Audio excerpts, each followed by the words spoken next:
Ali ibn Abu Talib roziyallohu anhu dan rivoyat qilinadi. Bir kuni Rasululloh sallallohu alayhi va sallamning oldiga bir ayol kelib shunday dedi: "Ey Allohning rasuli, men bir erkakka turmushga chiqmoqchiman. Nima maslahat berasiz?" Payg'ambarimiz sallallohu alayhi va sallam kulib javob berdilar: "Erni ayolning ustida haqqi ko'p. Sen ularni ado qila olasanmi?" Ayol aytdiki: "Ular qanday haqlar?" Payg'ambarimiz sallallohu alayhi va sallam aytdilar: "Agar sen uni xafa qilsang, unda sen Allohga qarshi chiqqan bo'lasan va seni namozing qabul qilinmaydi." "Yana bormi?" dedi ayol. Payg'ambarimiz sollallohu alayhi va sallam aytdilar: "Agar ayol erining ruxsatsiz ko'chaga chiqsa, uning har bir qadamiga gunoh yoziladi. Agar ayol eriga yomon gap gapirsa, qiyomat kuni tili bilan osiladi. Agar ayolning boyligi bo'lsa-yu, lekin eriga yordam bermasa, qiyomat kuni uning yuzi qora bo'ladi.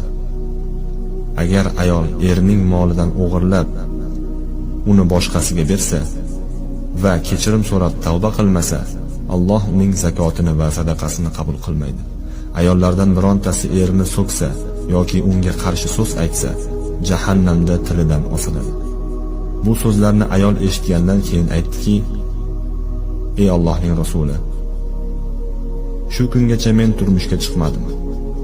Bundan keyin ham turmushga chiqmayman." Payg'ambarimiz sollallohu alayhi va sallam javob berdilar: "Sen agar turmushga chiqsang, qancha savob olishingni aytib beraymi? Quloq sol. Agar ering senga Alloh sendan rozi bo'lsin desa, bu so'z sen uchun 60 yil ibodat qilgandan ko'ra afzalroq.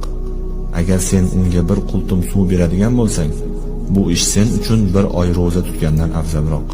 Agar eringni yotog'idan turib g'usl oladigan bo'lsang, buning uchun sen 1000 marta qurbonlik qilganning savobini olasan. Agar eringga nisbatan ayyorlik qilmasdan dunyodan o'tsang, osmondagi farishtalar sen uchun tasbih aytishadi. Ering bilan o'yin kulgu qilganing uchun esa 60 ta qulni ozod qilganning savobini olasan.